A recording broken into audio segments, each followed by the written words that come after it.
Welcome students, this is Mr. Burrell and this is the piano comping charts that I gave you in class, in our arranging class, and your task was to add a bass and a drum kit to complement these.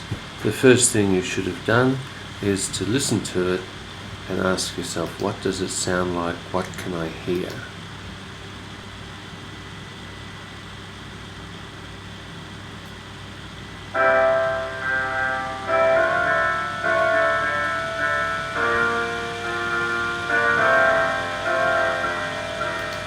Alright, dum, da dum, ba ba, da dum, dum, bum, da dum, ba ba, bum, da dum, dum. So, quite simply, we can copy the bass to the bass guitar. The first thing you notice is that the bass guitar is a transposing instrument. This low C here is written there to make it here the same. So written here it sounds the same as there, but we may want that to sound lower, and so you may want to bring it down here.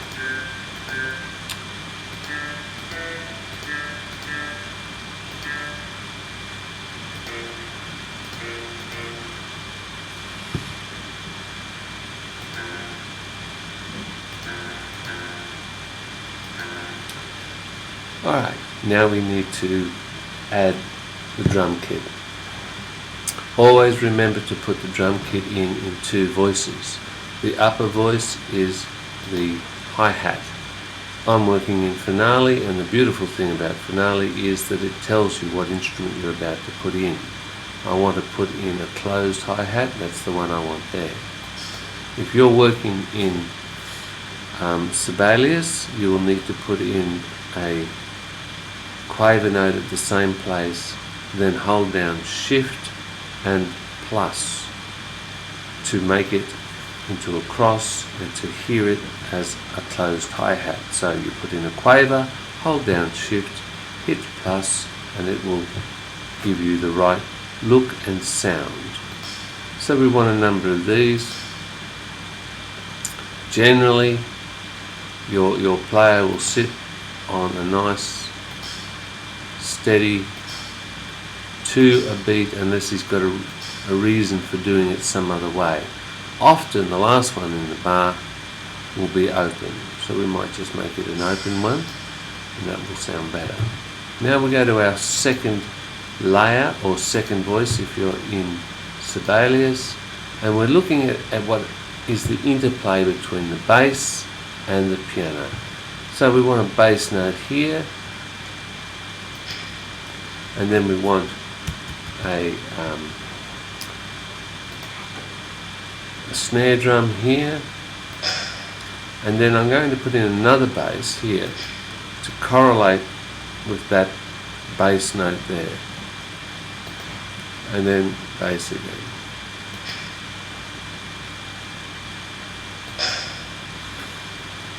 And I can just now copy that into the other bars.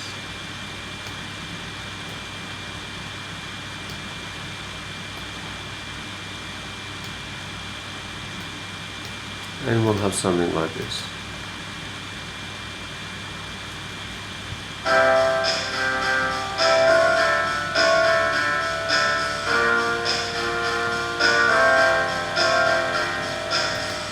Okay, and that's pretty well straightforward. Now we move to our second example, which sounds like this, and I just need to put this so that it scrolls correctly. Okay, and it goes like this.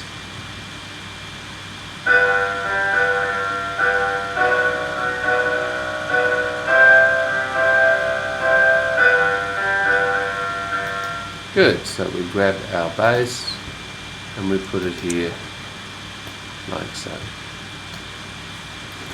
It all looks good. I'm going to choose it all and drop it down the octave using the transpose function, down an octave. You will find this under your note function in Sibelius. Now the first thing that happens when I drop it down an octave is I get these notes way down here, and we remember that the electric bass and the upright bass can play no lower than an E. He can't play that note. It doesn't even sound. So we need to bring him up to a B up here. And I've got to choose the right layer. So this note cannot play there, or there, or there. That's the lowest note he can play. So I need to come up to here. All these notes will have to come up to within the stave. Cannot play a C down there, that's too low. Can play it up here. So we'll just bring these up.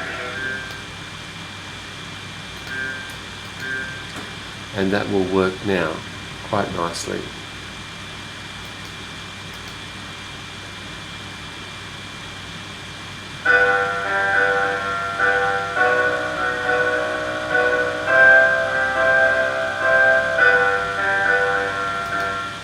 Okay, you might even want to just drop these down to keep it simpler for the bass. So you just go bom, bum, ba, dum, bum, boom, ba, ba, dum, bum, etc.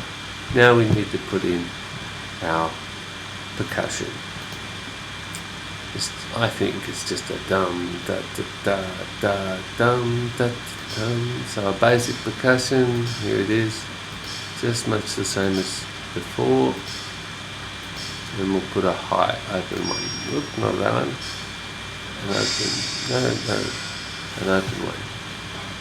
Okay, and now in our second voice, we're going to have quite distinctly a boom, da, da, dum, da sound.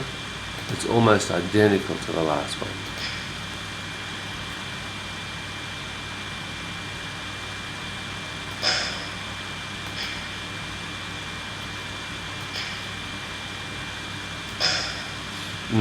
Da, da, da, da. And we might just do that. We might just add a little bit of something in the second bar. So that should have been across it.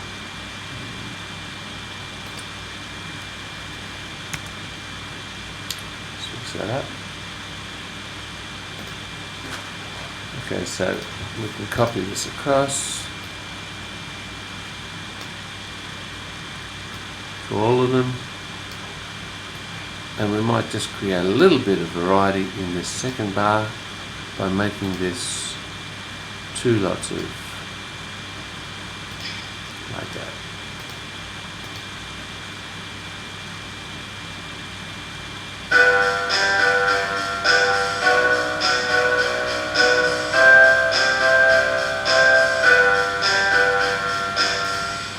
Okay, and probably now is a good time to show you how to put in a very simple fill.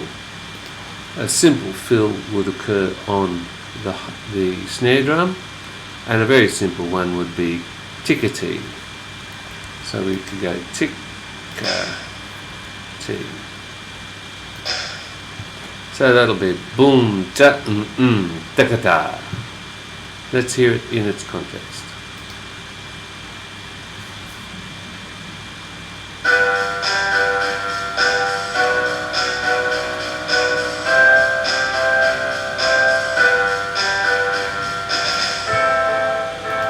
Okay, and it probably needs a little bit of something just before it, so we'll put in one of these here, and that would be much nicer. We'll just scroll over to where that's heard. That'll now go boom, da, boom, boom, da, da, da, da.